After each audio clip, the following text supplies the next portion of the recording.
Oke, salam satu Trigona. Oke, di sini saya memperkenalkan salah satu saya punya koleksi keluluut. Oke, ini yaitu spesies keluluut jenis Damara. Oke, Damar ini adalah spesies keluluut yang menggunakan getah Damara.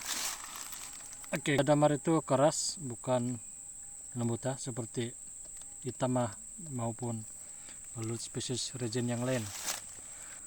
Oke, tujuan saya menternak spesies ini hanya untuk koleksi bukan untuk jualan madu. Meskipun saya tahu tempat saya ini tidak sesuai, namun saya telah pelihara satu log untuk memenuhi koleksi saya punya keluluut. Di sini saya ada beberapa koleksi keluluut termasuk spesies Damara. Ini adalah bigami. Oke, ini kita boleh kenal pasti melalui dia punya badan, corong, dan paling ketara dia punya sayap putih ujung sayap putih. Oke, di sini saya akan lihatkan pada kamu bagaimana sekiranya keluluut spesies Damar dibawa di tempat yang tiada pokok Damara, tiada pokok yang mengeluarkan hasil Damar. Oke, di sini walaupun saya sudah tahu di sini tiada pokok Damar, tapi saya ternak juga hanya untuk tujuan koleksi sahaja, bukan untuk madu. Oke, di sini saya akan tengok kamu.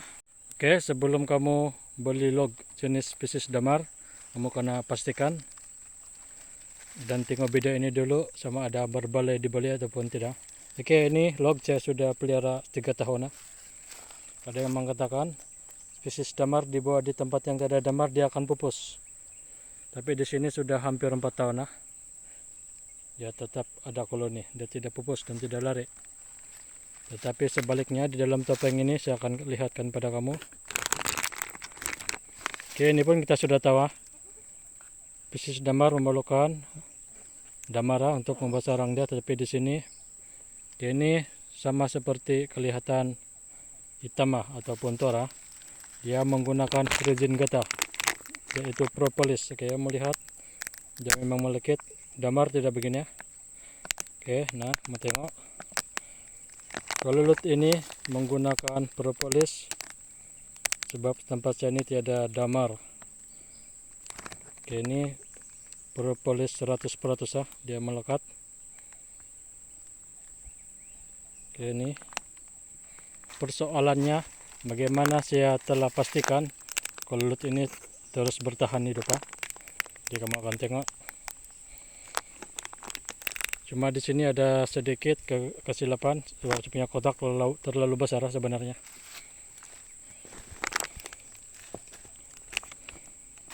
Oke, di sini saya menggunakan kayu chipstick penyepit mie dan tanamkan dalam kayu-kayu ini, papan ini.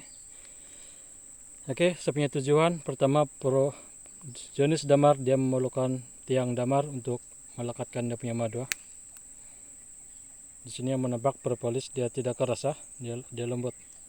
Oke, ini saya punya tujuan, saya pasang dan dia agak berjaya sebenarnya. Dia keluluut ini gunakan tiang ini untuk buat dia punya kantung madu. Oke, kamu tengok. Oke, sekarang dia sudah naik telur. Sebelum ini saya juga pernah gunakan gelas Ini gelas pun dia berjaya, tapi dia tidak isi Mungkin gelasnya agak terlalu besar mungkin.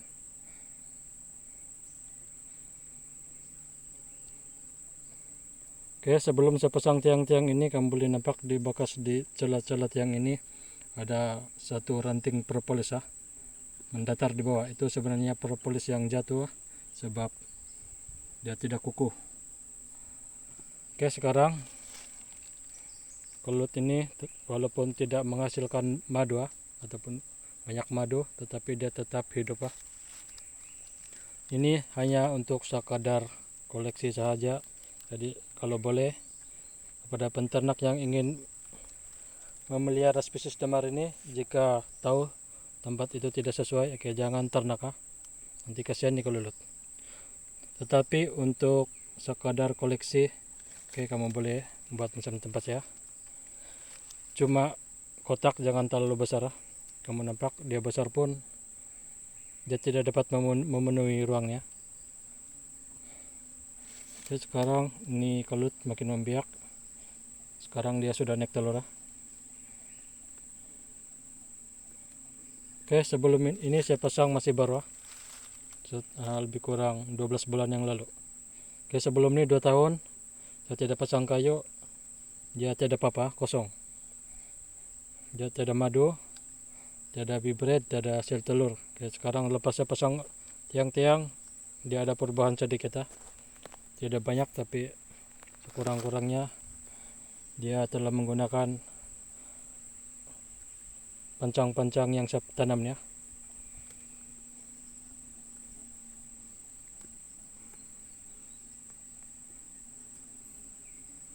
Oke, di sini nampak dia punya telur.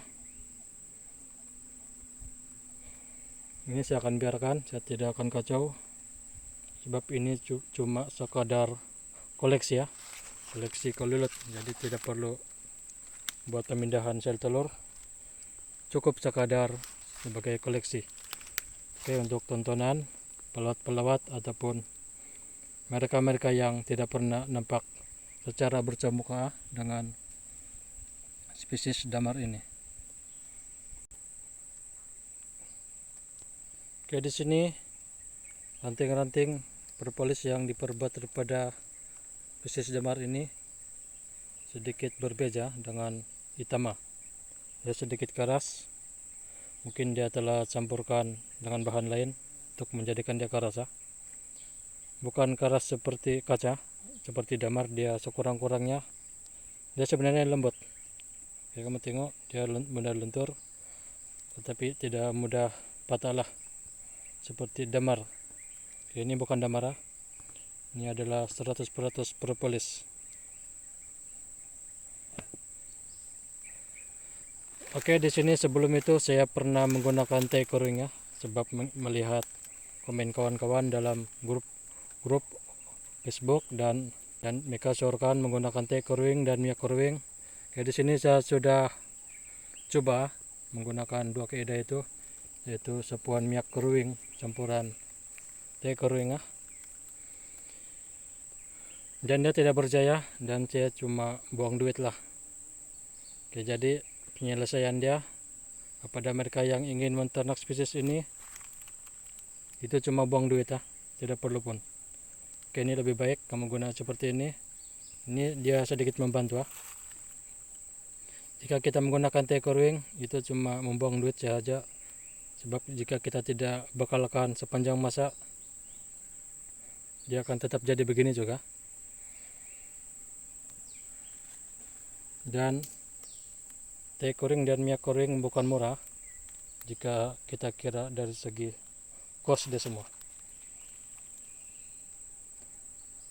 Oke geng, di sini sudah saya perlihatkan saya punya koloni kolulut spesies damar, dan telah diternak di kawasan Rejin Geta.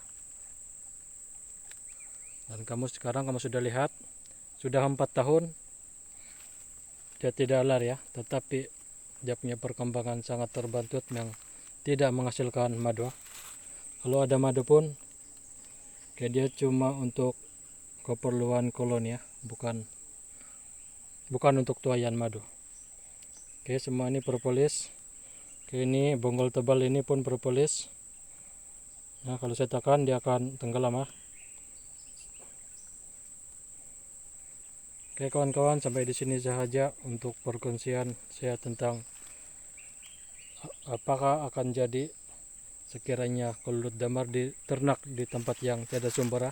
Oke, ini dia punya kejadian, memang tidak hasil, tetapi untuk sebagai kelangsungan hidup kolulut dan sekadar koleksi ya sangat membantu.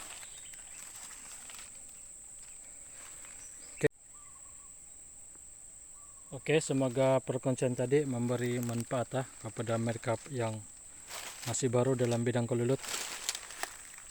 Oke, pemilihan kolulut itu adalah penting.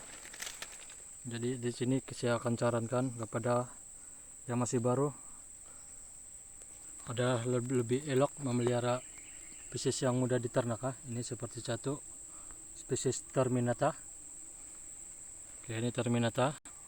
Oke, dan ini juga adalah Itama. Oke, log ini pernah menghasilkan 1,8 liter madu. Dan di sebelah itu Itama juga, dan sebelah Itama. Dan rekor terbanyak madu dia adalah 1,8 liter. Oke, dan spesies yang ketiga adalah Ginia trigona. Oke, ini adalah satwa spesies pelut yang terbesar. Ini ada 3 jenis dan saya ada 3 jenis ini, saya ada satu daripadanya. Oke, ini sangat sesuai ya untuk diternak di tempat yang tidak ada sumber damar. Oke, dan sangat sesuai lah diternak di kawasan yang merupakan 100% menggunakan propolis. Oke, ini sudah saya periksa dan memang mantap lah, madu dia memang mantap. Dia punya hasil setakat ini 2,5 liter paling banyak, dan diharapkan akan datang lebih banyak daripada itu, sebab itu adalah hasil pertama dia. Oke, begitu sahaja saya punya perkongsian untuk tentang kelulut hari ini. Oke, saya punya topik sebenarnya berkaitan spesies damar. Apa akan jadi sekiranya diternak di kawasan yang tidak sumber, dan itu sudah saya perlihatkan tadi. Saya punya kelulut sendiri yang telah diternak selama 4 tahun.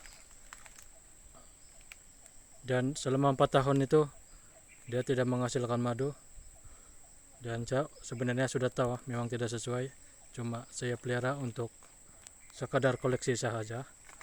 Oke, dicadangkan kepada yang pemula, jangan beli ya kelulut jenis damar sekiranya Anda tahu kawasan kamu adalah tiada sumber damar. Oke, terima kasih.